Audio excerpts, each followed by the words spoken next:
Hello, everyone. This is an interesting case that's before the Supreme Court. That's the United States Supreme Court right now. It's a trust and estates case, a income tax question. Normally, you think this stuff is as boring as watching a third coat of paint dry, but it really does have a significant effect on a lot of people in a lot of states.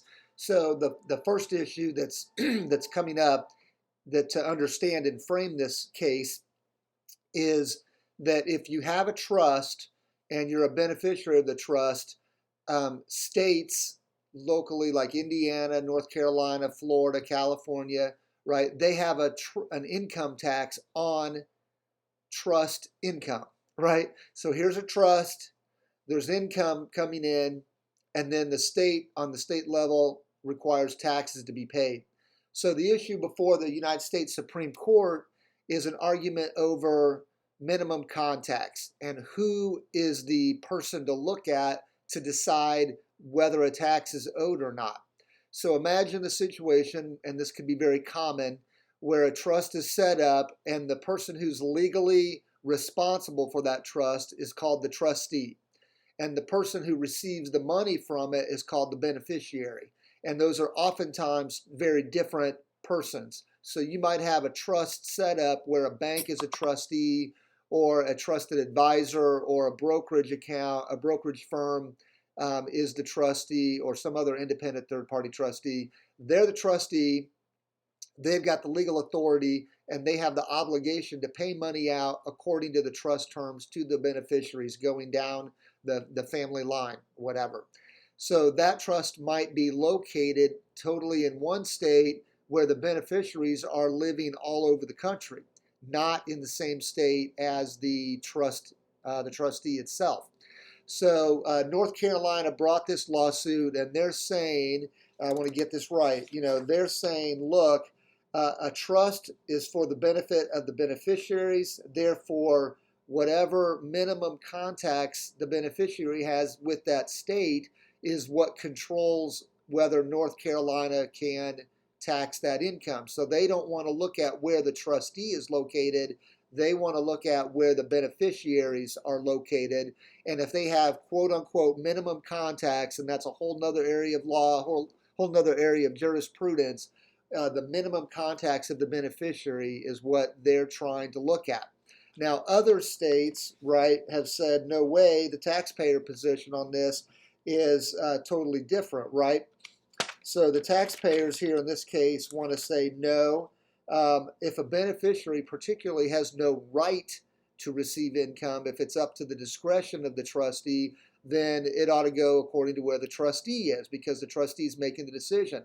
So many trusts have discretionary provisions that say pay out income or pay out principal in the sole and absolute discretion of the trustee, based on other factors like, does the beneficiary need the money, or what are their other assets and income, or is there a lawsuit pending or a creditor that's coming in.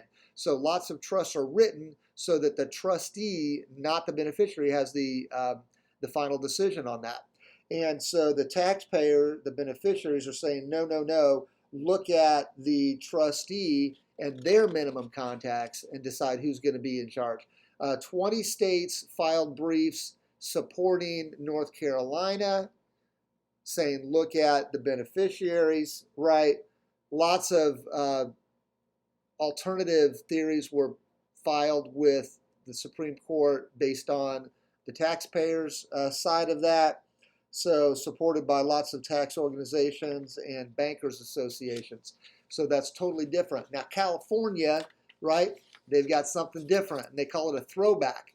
And California says, well, let's look at when the income is really distributed. So a beneficiary may not have a right to money until later, or it might be discretionary with the trustee. So we're not going to tax it unless it really is distributed. And then we're going to look back and say, when that money was distributed, did we have minimum contacts, blah, blah, blah, blah, blah, right? So they've got kind of a hybrid, situation.